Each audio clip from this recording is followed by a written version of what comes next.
first of all, it's your birthday, wasn't it, on Friday? Happy birthday! Did you see us? We gave you a little wave. I was very touched by that, actually. Good. But I was working on Friday, so I couldn't really celebrate it so much. But I got home at about 8 o'clock at night, and my boys were there with their friends, and Ray and Kira and all that. And they put banners and balloons up and blah, blah, blah. And it was really lovely, a little cake. Kira brought in a little cake. So I thought, oh, that's a nice way to end the day.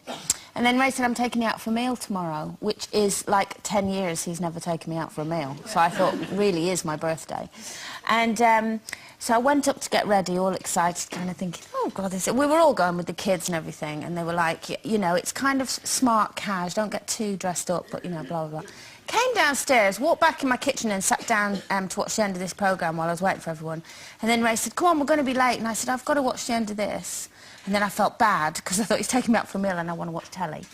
And anyway, I said, oh, so I thought, oh, I'll get up. So I got up, walked round the side of my kitchen, and there was 22 people in my kitchen that had all crept in while I was watching the telly, and all these... How big is your kitchen that you fit all these people and you didn't notice them? Andrea, it's massive!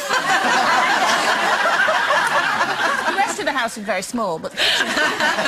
And they all let off parties, all my family from Blackpool and everything. It was absolutely... I had no idea, and I jumped about 10 foot in the air. When they all went surprised, you know, when you have no idea. I nearly had a heart attack. I would have gone... Who's going to clear it up? That would have been my stress. Well, you know, it was fabulous. First of all, my sister said, you don't worry about anything, because my immediate thought was, we've nothing in, we've no food, no drink. Next thing, they brought all that in, they brought it all with them. And then the next morning, 22 people slept at my house.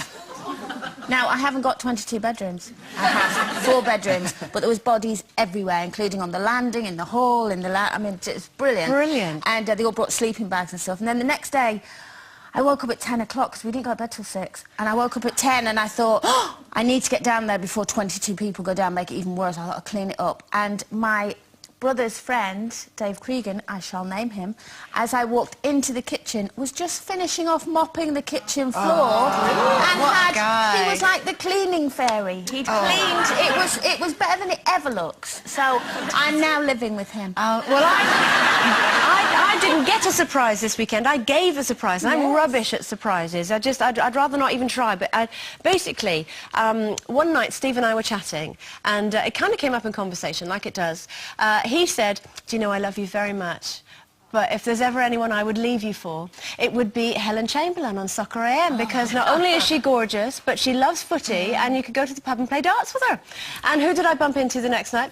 But Helen. So I told her this. Well, anyway, we swapped numbers and we arranged to play a little trick on Steve. So on Saturday... What, you woke up with Helen Chamberlain? No, on Saturday, I pretended I had to go out to work, but actually I wasn't going to work. Well, have a look at this. This is where I was on Saturday. I'm here to play a trick on my husband, Steve. Yes. Hello, Steve. That's when you came out, isn't it? You were waving and pointing at Steve. Steve doesn't know you're here. Steve doesn't know I'm here. He thinks I'm somewhere else and working. In fact, I texted him just about 3 minutes ago to say I'm nearly home. Yeah. Okay. So, but I'm not. I'm here. Hey, I'm so impressed! And can I just say, hello Helen, and hello Max, and hello everyone on Soccer AM. They were fab, and I forgot to bring my Soccer AM mug in, but I'm going to try and get you a loose women one so we can do a swapsy. It was great fun. I'm really jealous of you. It was fun. Soccerette, that's quite cool though, isn't it? I know, not me. I was Nana Soccerette. Now, moving on, the French President Nicolas Sarkozy and his wife Carla Bruni were photographed out in Paris voting in regional elections, with speculation rife about the state of their marriage. It was hoped that the appearance would quash the recent rumours. However, when Monsieur Sarkozy made repeated attempts to clasp his wife's hand, she didn't want to accept it, so she's well and truly palmed him off. But is there nothing nicer for us than holding hands? Do you like holding hands? No, I'm with her. I mean, you know, I don't like all this. I've never liked holding hands, and when I was first stepping out with my husband now, I said, don't, makes me look old and fuddy-duddy, and... Only if he's holding it like that. Come on, Nana. Well, I'm saving it for later. No, I've never liked, even as a young person, I think it's naff. I can't... I absolutely love it, I have to say, and especially, you know, in older people, when I see them holding hands, I don't mean you, but I mean, you know, older couples, I think, oh, look at them, they're still so in love after all these years. Or they're holding each other when up. I was younger, when I was younger, my mum and dad weren't, never really held hands, and I had friends at school's parents who did, and I used to sit there when I was younger and think, I wish my mum and dad had held hands. I think it's lovely, I think it's romantic, I love holding hands. They were quite close because they did have 21 children. Yes, maybe they should have held hands more. So, I mean, I'm the opposite. And I think with you, because I have read your life story, Linda Bellingham, in 2 days, but so I've read it and I thought, I know what it is about you. Because you're an independent, strong woman, and I think you see it as a bit of a kind of girly weakness, right, as in, I don't need to hold your hand. You know? No, you're right. I mean, I hug, don't get me wrong, and actually at night sometimes I will lean across and go to sleep holding Michael's hand, but I don't You think it's his hand.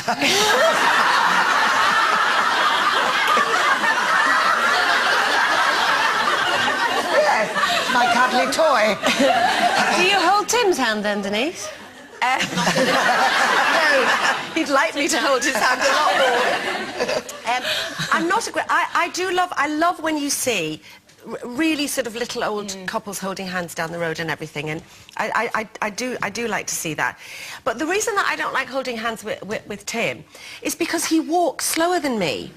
So I'm sort of like forging on ahead to go where I want to go to, and he goes, and I go, oh, for goodness sake! What do you do? It's like, get off! It's like, get off! And he sort of like holds me back with it. So it's just really irritating. So it's not for any other reason than that. It's just, I find that I'm sort of lurched and my arm comes out the socket.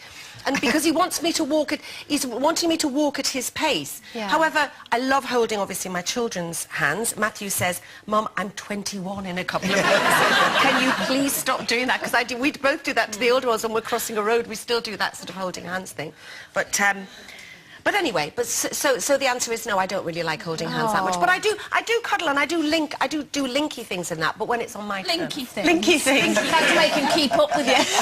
And I don't get these girlfriends holding hands everywhere they go nowadays. Oh. Do you not? No. No. OK, before you wander off, we've still...